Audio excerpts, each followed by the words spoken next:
Welcome to Friday's edition of Big Blue Kickoff Live here on Giants.com as well as the mobile app. It is presented by Cadillac, the official luxury vehicle of the New York Football Giants. He's Paul Dottino. I'm Lance Medow with you for the next 60 minutes. Multiple ways to interact with us here on the program. You give us a ring, 201-939-4513. You can also hit us up on Twitter, hashtag Giants Chat. You can also directly interact with the two of us. He's at Giants WFAN. I'm at Lance Medow, one word last name, Medow. And as a reminder, you can find the archive of this show and our entire podcast network on the Giants mobile app, podcast platforms everywhere, and at Giants.com/podcasts. As we welcome you into the Giants podcast studio, presented by Hackensack Meridian Health. Keep getting better. So a lot on the agenda today. On Wednesday's show, John and Matt gave their breakdown of the NFC East by positional group. So it's our turn. Paul and I will do the same. We'll rank accordingly. Pearson will carefully add up the tallies, and we'll make sure that we make no mistakes, that all the T's are crossed, all the I's are dotted, and he reports back to the higher-ups. But in addition to that, this will maximize the humor after the season. Without a doubt. Is what it will do. Well, because all of us clearly, at the end of the season, the first thing we do is we drop everything, and then we go and run back to the rankings to see how accurate the assessments were. We're giving away state secrets here on the program today. Yes. And then if time allows, Paul and I would also like to weigh in on a few takeaways from the press conferences yesterday as Brendan Brown and a few of the coaches as well as the players spoke to the media in the midst of OTAs. All right, Paul, let's delve into our breakdown of the NFC East. And for those that are completely lost, just a quick breakdown and review. We're going to go 4 through 1. Highest team that we feel the most confident in gets a 4. The lowest team gets a 1. We're going to do quarterback, running back, wide receiver, tight end, offensive line on offense. We're going to do defensive tackle, edge, interior linebacker, cornerback, safety on defense, special teams as an entire unit, and then the coaching staff as well. So the whole enchilada and then some with some toppings on the side or on top of it as I throw in the food analogies because Paul Dottino clearly loves to rub off on me. I was curious, why do we not have press box food also as one of the categories? Well, you know what? Hey, the afternoon is young, as they say, Paul. Radio booth location. Okay, hey, we can throw that in too. I don't know if the listeners, viewers, and fans care at the end of the day about that, but we'll leave no stone unturned. All right, you know what? I want to go backwards because I'm sure they led off with the meat and potatoes of quarterback. Let's work our way up towards the quarterback. You okay with that? Yeah, whatever right, you let's like mix to it do. up. So let's start with coaching staff as the first go around here. And I will allow you to start the dialogue in terms of how you broke down this category. Well, I did it as head coach. I didn't do it as coaching staff. Did I see the category interesting. wrong? Well, coaching staff, my interpretation is I'm going to take into consideration the OC, the DC changes. I didn't do that. Well, listen, I think you can operate on the fly. I have full confidence in you, Paul.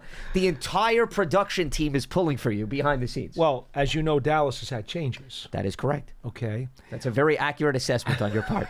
Washington, and the Giants, not so much. So I actually went with, as much as I hate to say this, I'm simply going off of track record. Okay. Philadelphia, Sirianni, no matter who he's had underneath him, has been able to become a big winner with the Eagles. So I suggest that he has to be number one, and his staff. I suggest Washington with Dan Quinn, who has had multiple playoff seasons across a career that also had other stops. But clearly what he did this past season was remarkable with a Commanders team that all of us had picked last in the division. Sure. So I think you have to go there. Brian Daboll has been a coach of the year and gone to the playoffs in his short 3-year stint as a head coach. So I went with him at number 3 and his folks. And then number 4 has got to be Brian Schottenheimer because, let's face it, this is his first head coaching job. And I have absolutely no idea how he's going to do in Dallas. So I went with him 4th. I was identical to you. Eagles 4, Commanders 3, Giants 2, Cowboys 1. Washington continuity, so that bodes very well for them. Sure. None of the coordinators changed under Dan Quinn. Cliff Kingsbury still in the fold. Philadelphia did lose Kellen Moore, but they promoted from within. And let's face it, Sirianni has a great deal of influence on the ins and outs of the offense. Yes. So that doesn't concern me. And the roster, even on the offensive side of the ball, is staying intact. The Giants, of course, are bringing back the unit as well. Dallas has had the most change. So Dallas has the most land of the unknown compared to the other teams. Now, Schottenheimer, in fairness, has been running the offense in conjunction with Mike McCarthy, but to your point, it's the first time he's the head coach. And when you're the head coach, you're not just running the offense, you're running an entire team. Matt Eberflus is a polished defensive coordinator who was previously in Dallas, and his teams have been very good with takeaways. So I'm not poo-pooing their coaching staff, but if we're going to be fair and say proven track record versus newness, it's hard to elevate Dallas over the other three teams. Yeah, I mean, if you wanted to, and we're not allowed in this particular exercise to give Dallas an incomplete, you could. Because we just don't know. We just don't have. Sure. We don't have enough of a gauge as to what Schottenheimer's going to be as the lead guy. The grades are in. The off-season, okay, or intercession, however you want to word it, the summer, okay. The regents, the dean's office has made it clear there are no incompletes in terms of this assignment. Yes. Okay, so we see coaching staff identical. Yes. Pearson, I'm assuming you're keeping tally, and we're not going too fast for you. Okay, just want to make sure. Once again, all right, let's move now to special teams. So special teams encompasses everything. The kicking game, the return game, coverage, you name it. So the way that I looked at it is, and I think this could go in a variety of different ways, but my order was I went Dallas 4, Eagles 3, Commanders 2, Giants 1. And the rationale behind my order was, first of all, Dallas has the best kicking game in the division. I don't think there's anyone better than Brandon Aubrey. And if you disagree, that's fine, Paul, but he has the best leg and the greatest form of efficiency. Among the top in the league. Sure. So that, I think, boded very well for Dallas when I was evaluating this. They also have one of the best return men in the NFL in Kevontae Turpin. So he's still in the fold. Blazing speed. Can take the ball anywhere he wants. You give him a hole, you give him an inch, he's going to go a mile. And overall, I think their coverage teams have been solid enough. I'm not saying that they don't have any issues, but there are no glaring major problems, I guess, is what I'm looking at it from that standpoint. Then if you look at Philadelphia, the Eagles I give the benefit of the doubt because of their track record. The Eagles have had a really good special teams unit. I mean, you go back decades, really, with the Eagles, but if you're looking at personnel-wise, at least, there are some changes in terms of their return game, but Jake Elliott, who did have a down year, has been mostly solid over the course of his career. So I think that the chances of him regrouping and bouncing back is certainly something that's a positive for Philadelphia. Washington has arguably the best punter in the division in Tress Way. I mean, Anger's not too shabby for Dallas. And I think Luke McCaffrey and Austin Eckler provide a nice 1-2 punch in terms of the return game. And we know based on the Giants, while Graham Gano did better, I think, towards the latter part of last season, and hopefully full health will help his cause and experience. Well, Gabriel said yesterday he looked like himself again. He did. But, you know, he's on, he's as good as anybody. Without a doubt. But there have been some ups and downs in recent years and some injury concerns. Jamie Gillen is still in the mix, so there's continuity from that standpoint. But I still think the jury is out, I would argue, with respect to the coverage unit. And maybe that's my biggest concern, more so than anything else in the division. Okay, understood. I went with projection, not with what happened in 2024 in terms of this, which is why the Giants are number one with me. They are the top dog. They have the best special teams overall in the division, I believe. I'm counting on Gano, who did show well, like he was himself at the end of last season. He's had a good spring.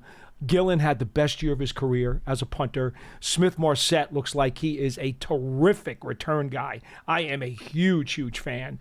And signing Board off of the Ravens, who was the number one kick coverage guy in free agency. In fact, Gabriel said yesterday, the last 5 years, he's been in the top 5 of special teams tackles every year. He is a dominant special teams force. I believe this is the year, and I've been saying this on the program for 2 months. Since free agency started, the Giants signed more than just one. They got like 3 special teams guys they signed in free agency. They intend on being one of the best special teams units across the board in football. They intend on winning that third of the game every single week.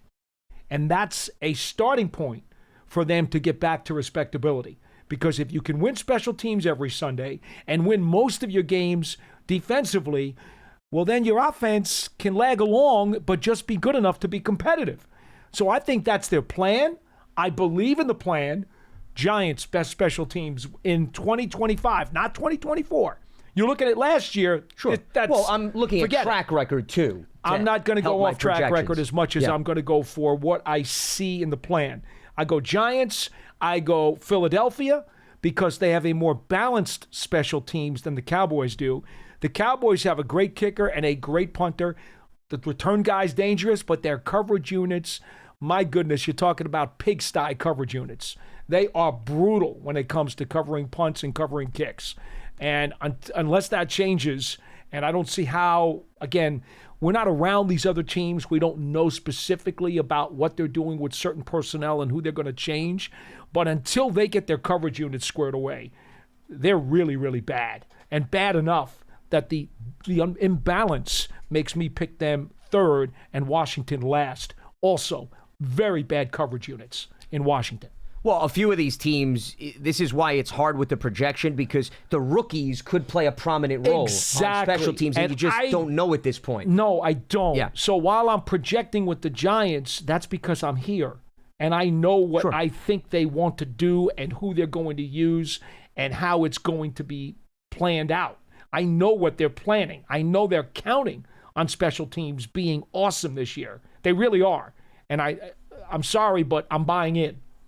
Well, I will say this, and this adds to what you were laying out. I think of all four teams in the division, the Giants need their special teams to deliver more so than the other three squads. It's a key part of their turnaround. And if it doesn't happen, it's going to mean this team struggles more than they want them to.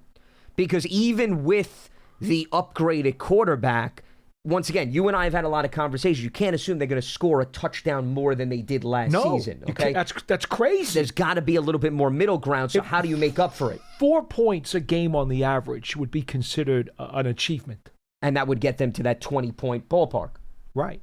Because of where they've been the last few seasons. I'd love to see them at 23, but that's a lot.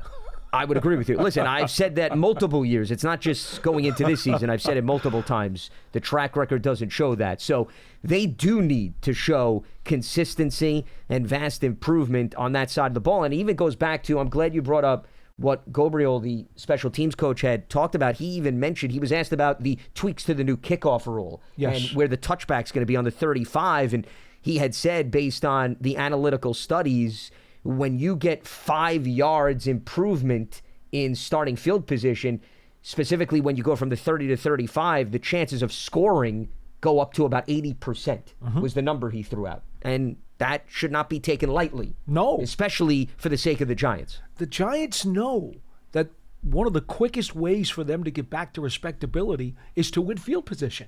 They understand that. Yeah. And what's the quickest way to gain field position? To dominate on special teams. Look, I've been talking about this for 2-3 months, folks. Actually, probably 2 months. So I'm sorry, but that's what I'm basing this on. It's strictly a projection because I'm buying in to what they're selling on this one. All right, let's now move to the defensive individual categories, safety position. And I'll let you start things off here, Paul. I went with the top team in the division, Giants. I like Nubin very much. I like Holland very much. And Belton's having a good spring. You know, we keep talking about how he's the third guy and can't crack the top two. Well, if he's still the third guy, he can be a really good third guy. There's nothing wrong with being a really great number 3 safety on a team. I went Giants. I went Philadelphia. It was hard to do because I honestly don't think it's a good safety division. See, in my opinion, I'd actually go the opposite way. I think a few of these teams have some substance, but go ahead. But I went Philly second, Dallas third, and Washington fourth. But I'm not a fan of the safeties in this division. Well, there's no doubt Holland is the most attractive boost to any of the units. But as good as Nubin has shown flash-wise, still a bit of an unproven commodity in terms of what he could do. See, this is why I do put stock into what have you done over the last years. Dallas, to me, has the most experience, Paul, at that position, right? Between Wilson and Hooker. Yeah. And they've been together. So Wilson's performance has slipped, though. He has, but when he's healthy, Wilson, you could argue, is maybe the best safety in this division. I think he's been very, very solid. He's got to turn back the clock about 3 years, though. Well, he's not an old man where you got to get the cane and the he has been other sliding elements out. Well, but I think part of it has been just the injury toll and the wear and tear. But when he's healthy, I still think he performs at a high level. So I'm not willing to dismiss that. And then Philadelphia, Reed Blankenship has been one of the great stories at safety in this division. He's an overachiever, and he's part of the system. I think they hide him back there. As an individual player, he is not nearly what people think he is. Well, but remember, he's not operating out on an island. He's operating in Vic Fangio's system. But we are. We're asked about safety. We're not asked about the secondary. We're asked about a safety. No, but you're also operating with how they're utilized within the defensive structure, too, though. That's how I look at it. I wasn't asked that. Well, that's how I mean, once again, this exercise is different because everybody interprets it in varied ways. But I look at it as how effective are the players within the scheme, because this is not quarterback against safety one-on-one. All right. See, so I'm going to look at it from that standpoint. To be fair, when John listed this for us, I was thinking, okay, you have the opportunity to take guys at this position. Oh, sure. Who would you take? I get that. Yeah. Blankenship I would never take Blankenship. Of all the safeties in this division, he would definitely not be anywhere near the top for me. And now, you're talking about how does he melt into the scheme and the system? The guy's been very productive, although his production's gone down in each of the last 3 seasons too.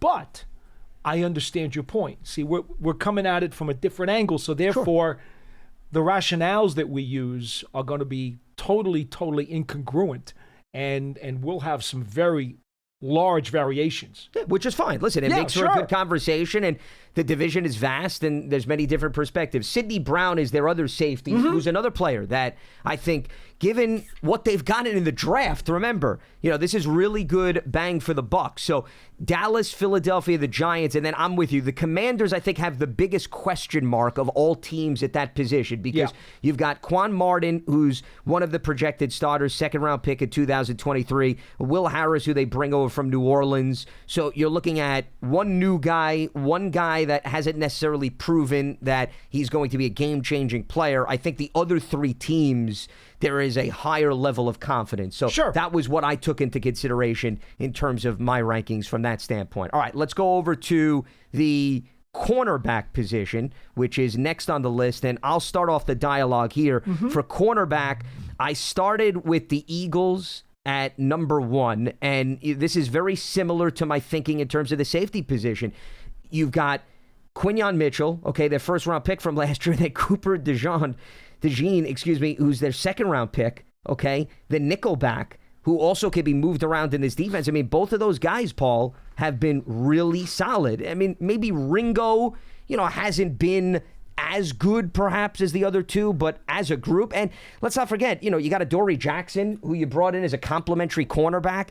I think you could do a lot worse than that group. So I elevated Philadelphia for that reason. I have Dallas number 2. You've got Trayvon Diggs, and Deron Bland is probably one of the most underrated corners. Remember, a few years ago, he led the NFL in interception returns for touchdowns. Kaiir Elam, they're hoping bounces back, the former first-round pick from Buffalo, so far from a proven commodity. And then they have some youth behind that. Then I had the Giants as third on the list because, once again, you've got young guys, but you like what they brought in with Paulson Adebo. But, once again, the jury is still out in terms of can the younger guys as a unit complement the veterans? Can Deonte Banks have a strong bounce-back season? And, once again, the Commanders, I think, similar to the safety position, it just goes to show you what we think of their secondary overall.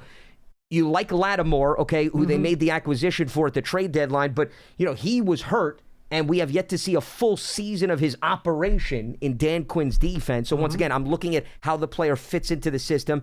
Sandra Still is a young up-and-coming player, and then they brought in Jonathan Jones from New England, who's a veteran player, but again, how's he going to fit into this defense? So far more question marks for Washington than anybody else. Yeah, I'm with you there. We're pretty close here. I do think this was a lot closer for me than the safety spot. Okay. I did go Philadelphia. I don't know how we can't go with Philadelphia. I mean, the 2 corners they drafted last year, oh man, it's criminal. It's criminal how they got both of those guys. So I went Philly, I went Giants, I went Dallas, I went Washington. Now, that's because I'm a big believer in Tay Banks. You guys know that. Again, this is projection, how I see the guy playing in 2025. I think we'll see more of a real Tay Banks as opposed to what we saw last year when he had trouble with the system. So if he plays more like he did as a rookie, and I have looked at a lot of tape on Debo, he is some kind of player. And I also know someone with the Saints staff who has given me some really good intel. They were really, really not happy to lose him, but they knew they couldn't afford him. And so he gets away, so he comes here. And I'm a huge Drew Phillips fan. Everybody knows that. So between those three guys, I'm going to give them the lead because I'm not big on Elam, who comes over from Buffalo for Dallas. So while Bland and Diggs have big numbers and they make splash plays, they also gamble a lot. And I'm not sold on Elam. So I'll go Giants number 2, Dallas 3, and Washington clearly in the rear. Well, before Debo got hurt, he was a ball hawk. So the Giants are hoping that, as Shane Bowen, who spoke to the media he looks yesterday, great out here now. Well over the leg injury. That's what I mean. Yeah, physically, no residue. Sure. But, I think a lot of the Giants' potential that you were going at is, will these guys be more opportunistic this season, Paul? That's the question. Well, the two Dallas guys are certainly... They've proven that they could do that. They get interceptions. Yep, and Eberflus's system is very high on takeaways, even going back to when he was with the Colts. That's why, for me, they get the edge with those two over the Giants two, but then when we go to Drew Phillips against Elam as the third corner in the three-corner package, not necessarily the position they're playing, but in terms of 1, 2, 3, CB3, I'm big on Drew Phillips over Elam. And I'm not so sure that the gap in 1 and 2 isn't more a stat gap as opposed to a performance gap. I think the interception numbers for the two Dallas guys clearly dwarfs what the Giants. Oh, it's night and Giants day. get. Yeah, sure, from a career standpoint. But from a playing on the field perspective, well, we're not playing fantasy football here. We're playing real football. I'm not so sure that the gap is as wide as maybe somebody might think. That's fair. I think the difference to me and the reason why I put Dallas over the Giants was experience. Diggs and Bland do have a lot more experience. They do. Than even if you take a Debo out of the equation, you're just looking at those two against Banks and Phillips. Mm-hmm. And there's a wealth of game experience. Sure. And I think clearly that helps when it comes to evaluating positions and looking at performance. Okay, so that is the breakdown of the secondary. Let's move up the ladder, and I'll have you start things off with inside linebacker, which has been a very interesting conversation, even here in Giants land for us this offseason. Yeah, part of the problem here is that I view Abdul Carter as both a inside linebacker because I think he's going to play some of that, and he's also going to play some edge. So because he plays both, I couldn't separate the units. I can't just list him as an edge. I can't. So given that, I'm saying to myself, between McFadden, Okereke, and Carter, I'm going Giants 1. No, I went Philly 1. I'm sorry. Okay. I had Philly 1. Gotcha. I had Giants 2, Washington 3, and Dallas 4. Now, the problem with that is if I give Carter the flexibility to move in and out, I got to give it to Parsons. Yeah, that's why, for this exercise, I avoided having those tweeners. I just kept them as edge guys. It makes it really, really rough. Now, I guess you know what? Bobby Wagner is getting really old. He keeps doing it. Oh, man, does he ever? You know what? Oh, we're having a change on the fly here. By the way, Frankie Luvo's not a bad player. No, too. he's not. I think the combination of those two gets all right. I'm still gonna go Philly, Giants, Washington, Dallas. I'll still go that way, even though Parsons does play some inside. I'm sorry, Micah, you're 4th. Okay, well, I was somewhat in your ballpark. I went Eagles first. I just flip-flopped the Commanders and the Giants. I have Commanders 2, Giants 3, and Cowboys last. I'll start. The reason why Dallas is last is, there is major concern on the interior. First of all, they're banking on Kenneth Murray Jr., who they brought over from Tennessee, who's had some real major problems panning out. And then DeMarvion Overshawn, who's a really good player, unfortunately got hurt late last season. I know. So we don't know the exact timeline of when he's going to return. Yeah, but we saw what he does against the Giants. Well, that's what I'm saying. So the injury to him and then Murray. That's why I hesitated a little, because you put Parsons in there too now. No, of course. So I did not include Parsons. That's why, to me, the level of separation was not challenging from that standpoint. Washington's got 2 veterans. Now, as you mentioned, is this going to be the year where Wagner starts to show signs of slowing down? Just retire already. But, the man has been remarkable. And remember London Fletcher? Yeah. Same thing. Former Rams. And Washington, too, yeah. Sure. He was around forever. Yeah, these guys, they take great care of their body. They're a good fit for the defense. It's not as if they're asking him to do 17 other things. Hey, man the middle, jump through those holes, clean it up. And Luvo, and both of them are also, they're athletic. So the versatility is something that I did not dismiss. Okereke, I think, has bounce back season written all over him. Yeah. So I'm with you there. But, outside of Okereke, I still wonder what is going to come from this group. Muasau was a rookie last year. We saw some flashes late. Deontay Johnson, undrafted guy, and Micah McFadden, who's been in the system, but, how much is he going to be on the field? Okereke right now is the one guy I know they're going to put him out on the field. But outside of that, a little bit of a guessing game. So that's why Washington's proof with the veterans gave them the edge over the Giants, and that was my reasoning. Okay. And here's the thing. For Philadelphia, no matter what you think of all of the other guys at the position, because in fairness, Nakobe Dean is also coming off an injury. Yes. And we don't know, but I don't think it's as bad as the Overshawn situation. So I think bodes better for him to return. And Zach Bond was an all-pro. What a signing for Philadelphia. I mean, you could argue Bond is the best, based on last season's performance, Zach Bond is the best returning inside linebacker in the division. So that clearly gives Philadelphia an edge. Wasn't he a Pro Bowl, or was he an all-pro choice last year? Oh, he was, I think, both. I think he might have been. Bond was both. So I'll look it up to confirm. You don't have sure to restrict that to the division. Based on strictly last year's performance, he was one of the top middle linebackers or inside backers in football. Sure, but Never I guess mind the East. 100%. I'm just looking at it within the confines of the NFC East, and he was first-team All-Pro and Pro Bowler last season. So, they have to be the top. No matter what you and I say about anybody else, they got to be number one in that spot. Sure. Okay. So now we go to edge, where we know Abdul Carter fits in for the Giants and Micah Parsons for the Cowboys. That's for sure. So depth is a big thing for me. The Giants blow everybody away in the depth department at this position. So the Giants are number one because of the returners at that spot and what they're adding in Abdul Carter. I mean, you feel really good with respect to who they're going to mix and match. And just like Philadelphia got a lot of credit right over the years for a rotational group, well, then you have to project Shane Bowen should have the same luxury with the Giants. Now, we don't have a crystal ball. You never wish injury upon anybody. But going into the season, I think the Giants bring more punch than anybody else at that spot, because you're looking at the usage of Carter, Thibodeau, Brian Burns, Chauncey Golston, who I'm very high on. I don't think that free agent signing gets talked enough about because he sort of falls under the radar with some of the other big splashes. I like him more as a defensive end myself than I do as a linebacker myself. Well, remember, this is the edge conversation. So you could throw in everybody as you wish. But Golston was a very solid, experienced pass rusher for the Cowboys. So actually, you could argue you really killed two birds with one stone with that signing. You took him Dallas. Away from Dallas. I know. And you added him to the mix.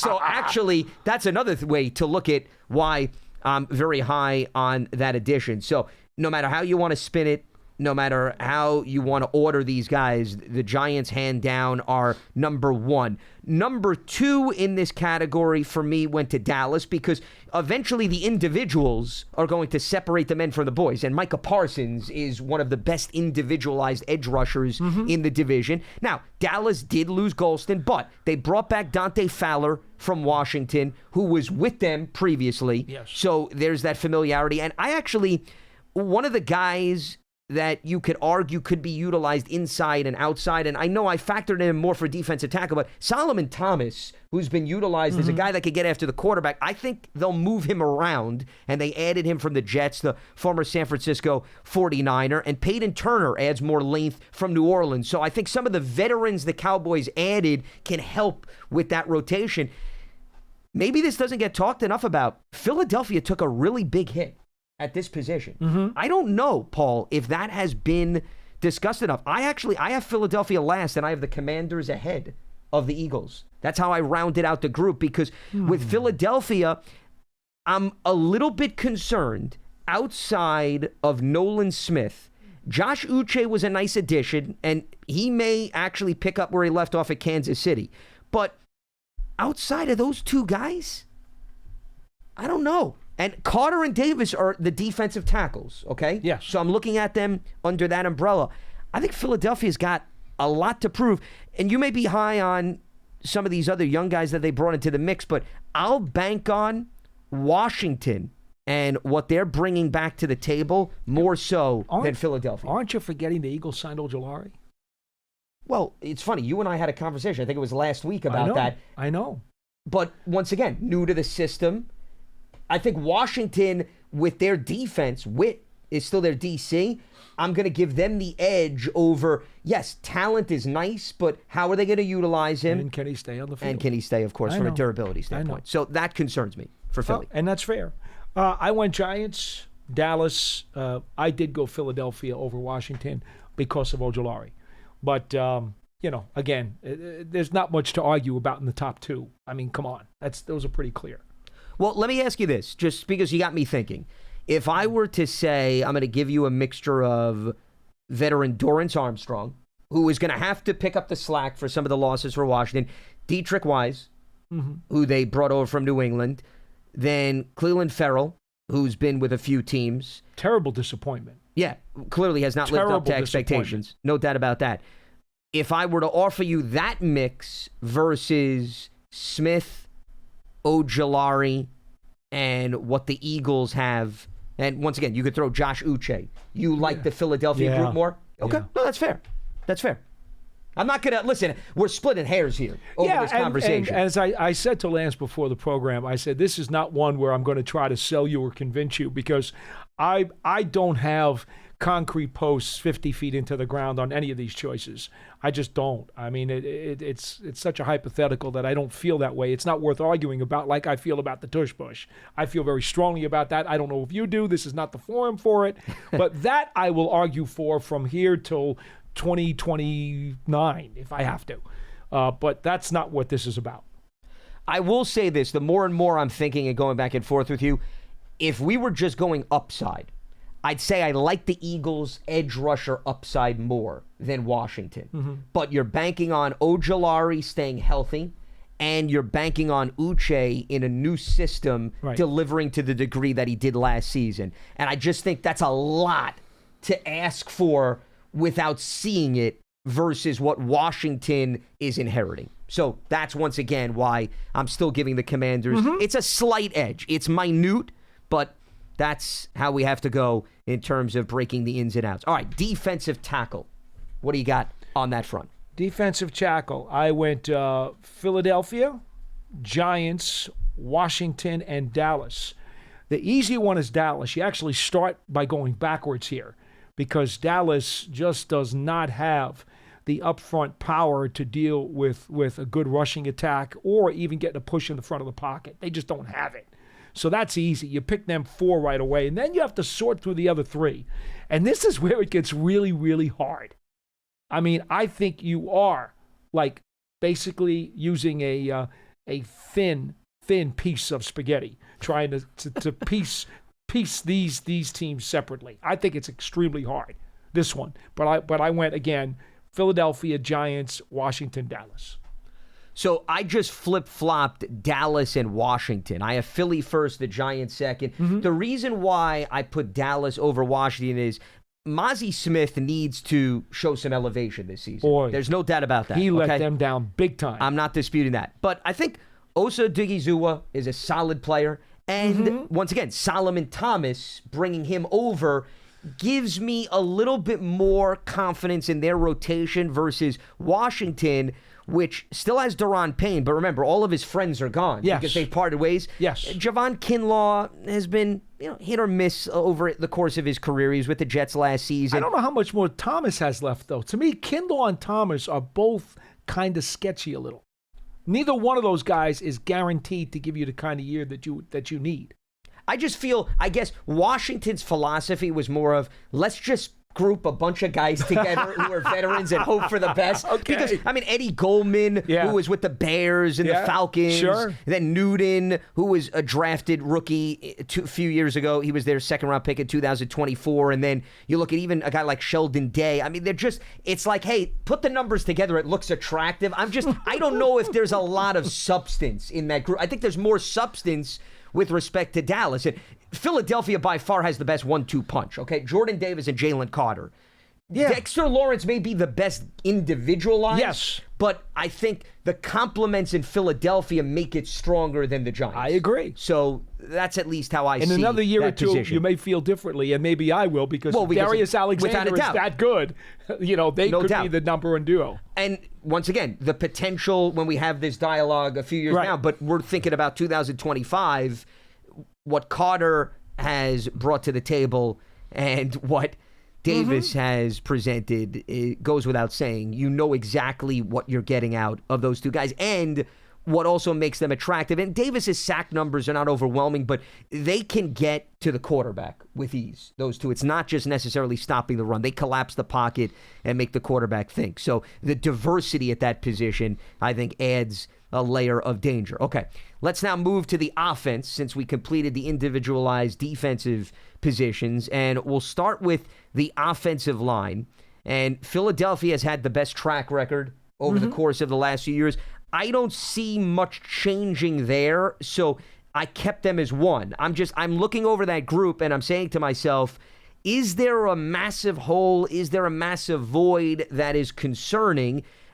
Right guard, perhaps, you could argue, but, they've mixed and matched a few guys at that position over the last few years. Everybody else, it's business as usual. I know. Right? I mean, Mailata, Dickerson, Juergens, and Johnson as I go left to right. If I could just, wave a magic wand and blow up that unit, that would make life so much better for everybody in the division. I don't know if I'd go to that degree, but yes, something tells me they wouldn't cry if the Eagles lose some personnel. But here's the thing. When you draft well, you don't all of a sudden drop down after you may lose a free agent or two, and that's why Philadelphia has been so consistent. It's also why the Cowboys have been consistent, but actually this is the year where Dallas again has a few more question marks. So could Lane Johnson just retire too? Just go away. You're done. You've played enough. The Bobby Wagner of offensive linemen just go in this away. division. Sure. So Philadelphia, I've got one. Then I have the Commanders too. I think Washington really made some strides last season and may not get enough credit because they went out, if you recall, and they revamped that group. And they're further doing that this season, Paul, because they brought in Laramie Tunzel and left tackle. Correct. So you got Allegretti and Biotish, they brought over from Dallas, who was solid at the center position. Cosme's still in the mix. I mean, Andrew Wiley, who they could utilize. I really like what Washington did last season, and I think part of it also is the coaching and Dan Quinn's vision and Adam Peters at general manager. So I've got Washington number 2. I've got the Giants 3. I think improvement was shown last season with the group. The group's coming back, which is good. We'll see Evan Neal moving to guard, how that pans out, but that adds perhaps at least somewhat of a question mark. And by the way, Brendan Brown was asked about that, as well as we saw multiple individuals on the coaching staff. And, it's a question mark of, while we're on the topic, can a 6'6" guy, because he said he wasn't 6'7" when the question was posed, the problem with tall guys is, Paul, as leverage. we've talked about, when they got to bend down, does that take away their power? So I think that's the issue with Evan Neal. How well does he adjust to, he doesn't have to cover a lot of territory, which is great, but the positioning, the footwork, the hands, by being in that tall position normally and now having to adjust, how much does that take away from the strength of what he brings to the hands, table? bend, and balance. Those are the 3 things that absolutely have to get up to snuff if he's going to make the conversion. So that is a bit of a wild card at this point. And Dallas, it's a youth movement, and they've had a great track record in drafting guys, but you got to see more out of this group. Tyler Booker was a first-rounder this year, hasn't played a snap. Cooper Beebe was a third-rounder last year. Tyler Guyton was a first-round pick also in 24. Tyler Smith is by far their best offensive lineman, and Terrence Steele has been a solid veteran. He's had some ups and downs, but I think you feel good about Smith and Steele. The 3 others, what do they bring to the table? So there is a lot of youngsters that are in the mix. Now, this group's got maybe more upside than everybody else, I would argue, in the division because of where they were drafted, but that upside alone does not leapfrog everybody else in the division. Okay, the first 2 go without any explanation. I'm with you 100%. Philadelphia and Washington, especially with Tunzel going to Washington now. Oh, Yep. man, oh, man. Why do all the teams in the division have to have a better offensive line than the Giants? Because that's where I disagree with you. I've got Philly, Washington, Dallas, and the Giants. Call me beaten down because of what's happened over the years here. But I'm in show-me phase. While I believe in the Giants' special teams game plan, I totally believe, based on who they have and what their plan is, I'm all in on that. I don't feel the same way about the offensive line. I think it will be better than it has been, but to your point, I think Dallas's offensive line has more upside than the Giants' offensive line does. Whether or not the Giants play as well as Dallas is this year, that certainly could be. Certainly could be. So I think it's kind of close in terms of what their production might be, but because Dallas has more upside, I like their chances of playing better than the Giants will. I'm going to go Dallas 3 and the Giants 4. I'm in show-me phase, folks. As far as that unit, I've got to see it. Sure. And once again, this is why this conversation is interesting, because we all look at it differently and we all rank it as a result of our thinking. That's why I like this exercise from that standpoint. Okay, from the offensive line, we go to the tight end position. How do you see that in terms of the 4 teams? Well, this is really interesting for me because depth is a big part of this one for me. Whether or not you keep 3, or some people are still suggesting maybe you try to find a way to keep 4. Look, I'll say this. Tight ends for me has to be Giants, Washington, Dallas, and Philadelphia. In that order. I don't think anybody in this division has the depth or pure raw talent that the Giants have at tight end. Between Johnson, Bellinger, Fedoni, who is starting to really show me something this spring. We know they've got Dulcich. We know they've got Manhertz. I'm just like, wow. They've got so many different angles and ways they can go to cut that tight end position when they get to the 53. It's a great problem to have. I look at the other tight ends in this division, and, I'm sorry. I'm a huge Jake Ferguson fan, but his production does not have the upside or the potential this year, I believe, that the other tight ends have in the division, and I don't like what they have behind him. Ertz is another one of those guys, he's older than dirt, and, had a big comeback year last year, but I'm not so sure he's got a whole lot left in the tank. And everybody knows I like Sinnott, but he's a versatile guy, but not a lead tight end for anybody. And obviously Goddard, well, he's done some things against the Giants over the years, but let's not confuse him with any All-Pros. And I don't like what they have behind him. I think it's pretty simple. The Giants dominate the tight end category for me here, and I went with, again, Washington, Dallas, and Philly in that order afterwards. Well, it's funny because it's similar to how I look at the Cowboys' offensive line. I think the Giants may have the most upside, but not a lot of proof in that upside yet. So actually, that's why I had really the opposite of you. I think if you were to ask me the best 1-2 punch in the division, I think it's Jake Ferguson and Luke Schoonmaker.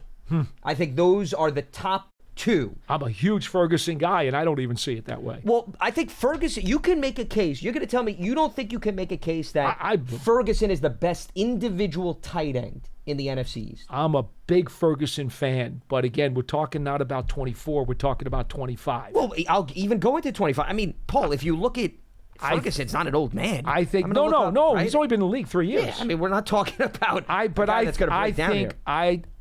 think everything that we know about Theo Johnson, he's going to be just dynamite this year for the Giants.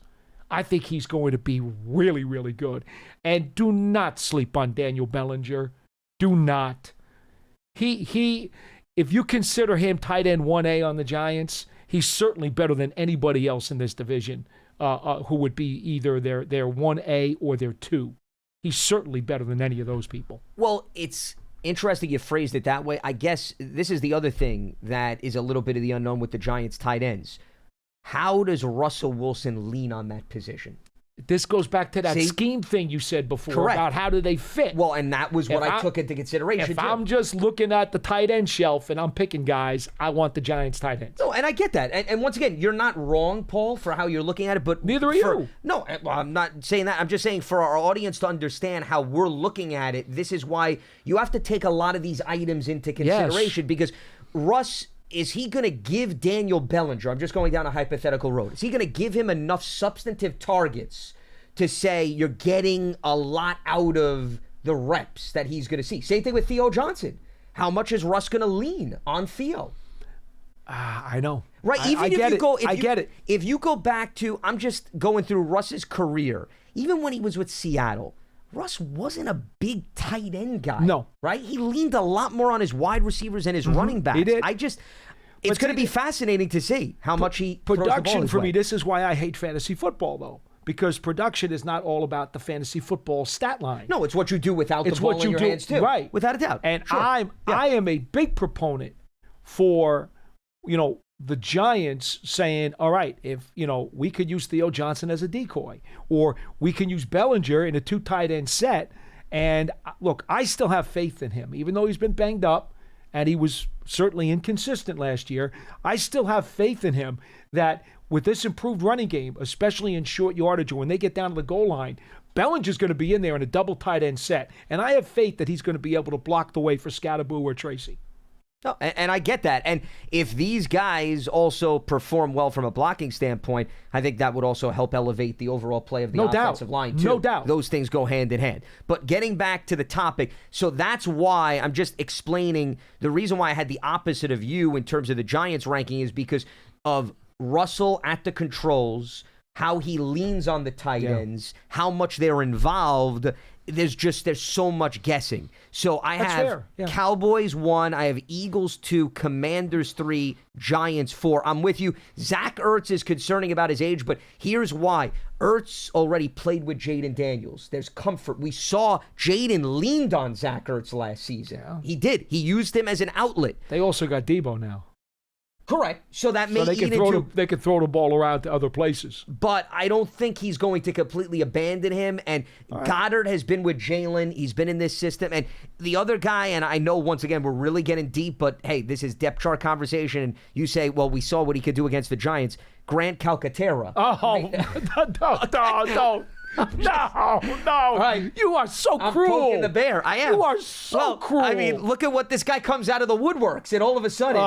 So don't sleep on some of these unknown commodities on the Philadelphia depth chart, because they find a way to manufacture plays. So that there was are my a lot of Eagles there. who find ways to manufacture plays against the Giants. Well said. Don't restrict it to the tight end. All right. Speaking of making plays, let's go now to wide receiver.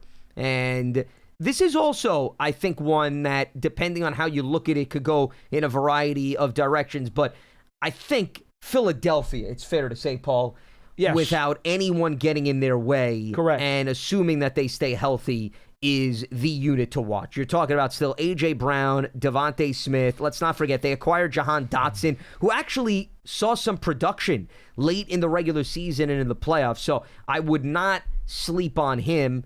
And they brought in Terrace Marshall from Las Vegas for a fourth guy. I think he could do a lot worse in terms of the mix. So Philadelphia, hands down, is still the best unit. I then went Dallas 2. I went Washington 3. I went Giants 4. I like the George Pickens acquisition, and now you put him with C.D. Lamb. If they didn't acquire George Pickens, I would have had Dallas much lower. But that changes the dynamics. Now you're talking about two guys on the sideline, and you could tell me Pickens has to improve his contested catch rate. It did dip last season, but you're going to give Dak those two guys, and you still have Jalen Tolbert, who showed some productive stretches last season when they had some injuries. I'll give Dallas a boost there. You mentioned Deebo Samuel now entering the fold. I know McLaurin is not happy with his contract, but I'm not taking that into consideration in terms of what I'm thinking production-wise. I know a lot of people would throw that in. And Noah Brown also I wouldn't sneeze at. And I think if we're going to talk about upside, I'm expecting Luke McCaffrey to be utilized more this season. I agree. Doesn't mean his snap's going to go skyrocket overwhelming, but I find it hard to believe for a third-round pick in 2024, they're going to leave him on the sideline. I think last season was an opportunity, watch, learn, absorb. And with the Giants, okay, they didn't make a huge splash at this position. So you're bringing back the group, and we could talk about Hyatt's usage with Russell Wilson. Okay, I need to see it. We know what Darius Slayton could do. Wan'Dale Robinson indicated yesterday, by the way, he thinks maybe he'll line up more on the outside, Paul. So, that could maybe add some different elements. But much like you said, offensive line, show me. I feel the same way about this wide receiver group. You and I are totally exactly the same on this entire position.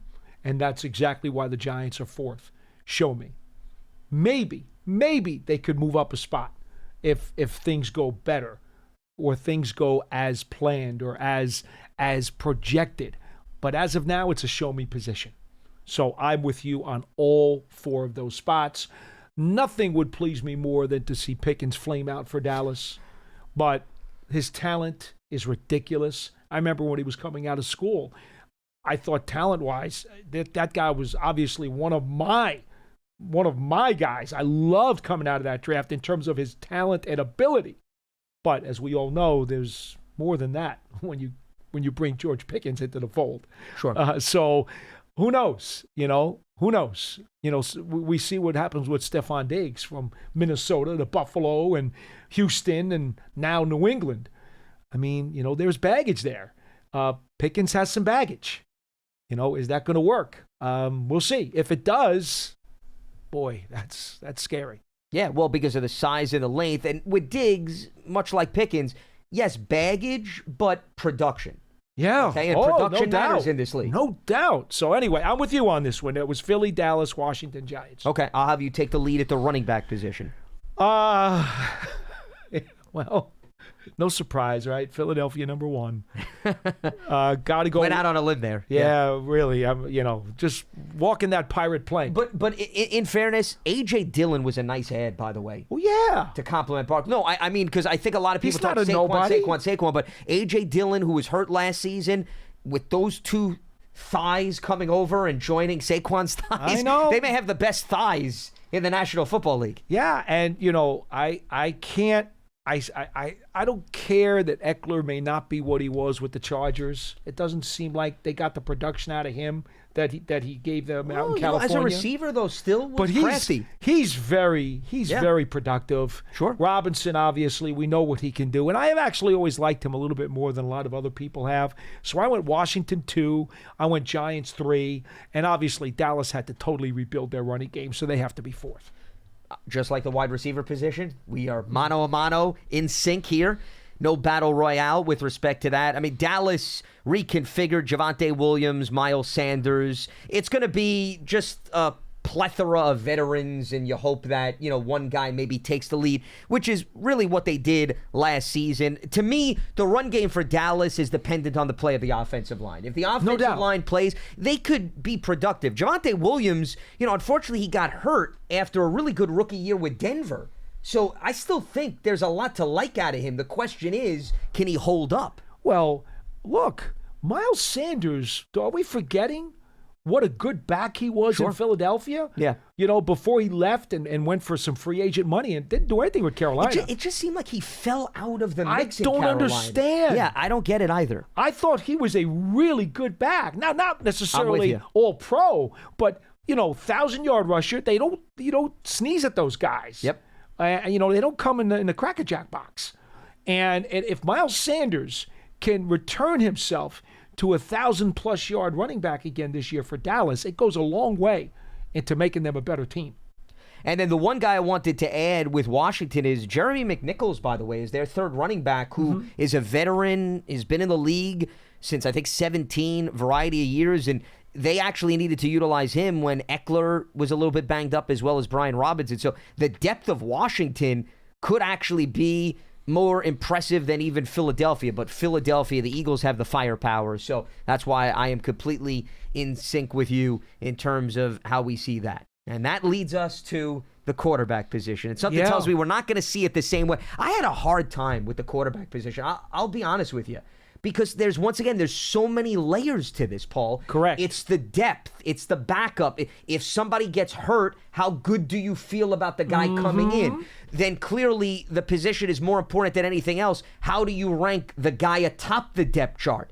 So there's a lot of ways to spin this. Well, the other issue too, okay, when you talk about depth, obviously, the Giants are the only one of the teams that has a first-round draft pick who was in the waiting. Correct, yeah. And I didn't have that influence me much. Unfortunately, hasn't gotten on the field. Yeah. And I'm with you, yeah. But there is a lot of people, or are a lot of people, who, if asked this question, they're thinking Dart's going to play the last month of the season at least. There's a lot of people who believe that and think he should. And if you do, well, then that changes the way you calculate this. You absolutely need to take that into consideration. But it's hard to project injuries, not that you ever wish that, and it's also hard to project playing time because that could be influenced by injuries. I know. So once again, it's a very, very difficult one to list. Yeah. It really is. And I'm sure there's going to be a level of disagreement, and that's fine. Healthy disagreement, there's nothing wrong with that, and I'm sure that you probably are not aligned with me. So I'll throw it out. I went Dallas, Philly, the Commanders, and the Giants. And the reason why I went Dallas is Dak, to me, is the most experienced, polished quarterback in the division. You can tell me all you want about postseason, this and that. We're looking at the regular season here. They have won a boatload of games with him at the controls. I like the acquisition of Joe Milton and his athleticism as an insurance policy more so than anything that Philadelphia has behind Jalen Hurts. I'm actually concerned about the Eagles' depth chart. If Jalen goes down, there's reason to be worried. I mean, you're like Jameis backing up Russell Wilson in terms of what they have working for them more so. And the Commanders have Mariota still, and Mariota was in the system. But Jalen is a veteran quarterback that has been in this system, that has helped them win a Super Bowl. I mean, I'm not going to all of a sudden forget about all of that. So that's why I had to go Jalen over Jaden Daniels. Jaden Daniels is a rookie from last year, and we know sophomore slumps are not crazy. So Jaden could take a step back. So that's why I had Washington move back a little bit. But the Mariota factor elevated them compared to what Philadelphia has behind Jalen Hurts. No question about that. I was working all of these things in conjunction.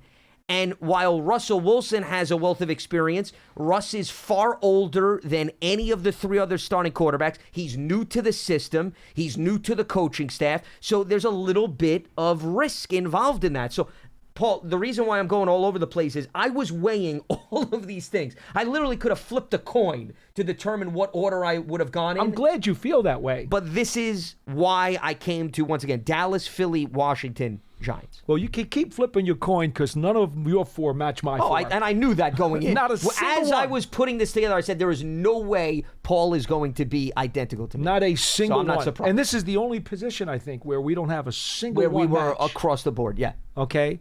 I had to go with Washington, and I do believe that Daniels, once people have had a chance this offseason to look at the film, they will find ways to contain him better than they did last year. But which is what I'm banking on too. Yes, but Marcus Mariota, I think, is a decent, if not better than decent backup. I'm with you. Okay? Yeah. So that is part of this equation, right? It's the quarterback position. Well, because you have to say, in the event the starter goes down, right? Do you feel the next guy up? It's not that he's going to put up fantasy numbers. No, but can they win? Can they win games? Correct, exactly. Can Marcus Mariota win games with this Commanders defense if he's got to play for a month? I think he can.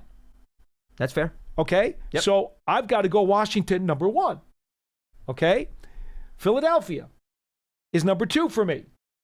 I am not a Jalen Hurts fan. A year ago, people in Philadelphia wanted to run him out of town. There was rumors about how there's problems. Oh, sure. They're not happy with the play calling. Him and Sirianni are at odds, and there's going to be a fracture here. What happens a year later? Now he's the king of the city. He's up there dancing with the Rocky statue at the Museum of Art. Okay, it's crazy how that turned around. I've never been a Hurts fan, but do I appreciate the production that he gave them this year and was part of a team that did what it did and won a Super Bowl? Yes, I do. Does it help that he's got the 2 best receivers in the division? Does it help that he's got one of the top running backs in the universe? The latter more so than the former. And by the way, and he's got a stinking, unbelievable, rock-solid offensive line? Well, even if he goes down for a couple games, with that kind of support, can Tanner McKee hand the ball off 35 times and win a game? Yeah. Or Kyle McCord, their 6th-round pick, yeah.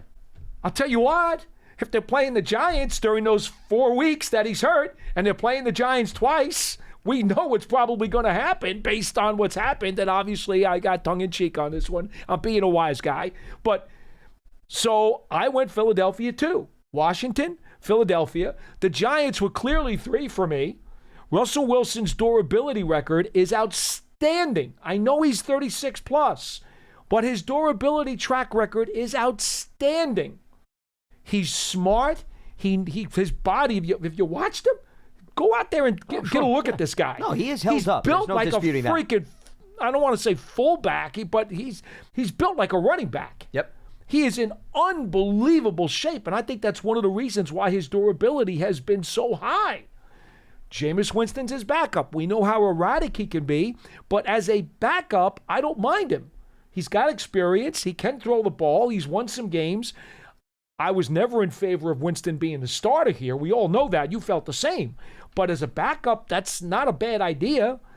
And obviously, then, you got Dart waiting in the wings. And I don't think Jackson Dart should play this year, but if circumstances warrant, there's certainly a chance he could get in. So that room is definitely, for me, higher than the 4th place Dallas Cowboys. Joe Milton is still, even though I liked him as a dark horse quarterback before last year's draft, there's still too much of an unknown there. Will Grier does nothing for me as the number 3 if they even decide to keep him. And Dak Prescott, who I have never been a fan of and has never done anything in a big spot. By the way, here's the one thing, and every coach will tell you, availability is the most valuable thing you could have on the field. Dak Prescott has missed a minimum of 5 starts in 3 of the last 5 years. He's now 31 years old, and he has had a plethora of injuries that have busted him up. I am sorry.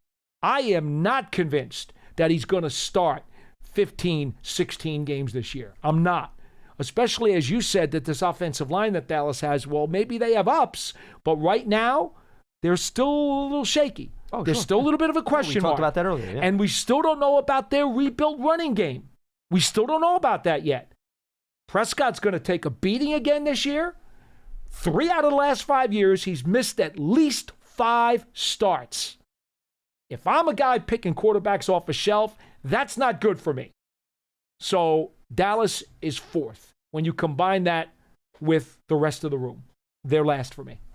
Well, and that's why there's many different ways to look at this quarterback situation. I mean, once again, the difference maker at the end of the day was, as much as we do have to take depth and some of the guys on the chart into consideration, you're still operating that the team is going to go as far as the number 1 guy takes them. You hope. Okay. And Jalen, with that running game and his pedigree, and Dak and his regular season track record and experience, I'm not willing to dismiss that and put that to the side compared to Jaden Daniels, who may have more upside than anybody else, but Daniels has done it for 1 season. And once again, C.J. Stroud, I think, is the example of Stroud was solid in his rookie year, second year, because of some changes around him and the offensive line not playing as well. That's where the backup comes in. The league caught him up a little bit. The Mariota factor kind of mutes that some for me. It does, but in fairness, Mariota does not have nearly as much dynamic upside as Daniel. I mean, the offense does change, Paul.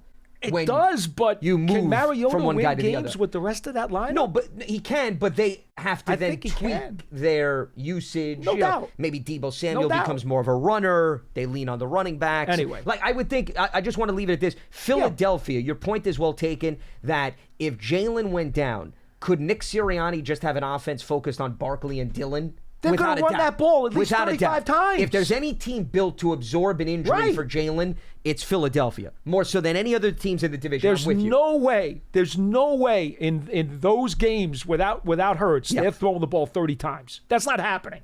Yeah. Just not. So that's another reason why you take all of this in under the one umbrella of quarterback, and you come up with 75 different calculations under the circumstances. All right, so that is our outlook of the NFC Would you East. like the totals? The totals, sure, yes. All How about, right. and now you're going to give us the totals of what John and Matt had as well? It's all on there. Okay. I can give it all. Yeah, why don't you do that? Go through all right. of it, Paul. Pearson. On offense, John had the Giants with 8 points, Philly with 20 points, Dallas with 10 points, Washington with 12 points. Paul, you have Giants with 10 points, Philadelphia with 16 points, Dallas with 9 points, Washington with 15 points. Matt Sitek, Giants with 6 points, Philly with 20 points, Dallas with 12, Washington with 12. And Lance, you had Giants 7 points, Philly 19 points, Dallas 12, Washington 12. On defense, John Schmelk, 16 points for the Giants, Philly had 15, Dallas 9, Washington 10. Paul, you had Giants 17, Philly 17, Dallas 9, Washington 7.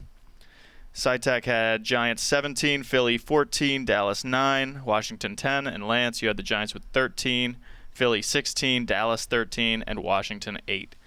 And the totals. John had the Giants with 29, Philly with 40, Dallas with 24, Washington with 27.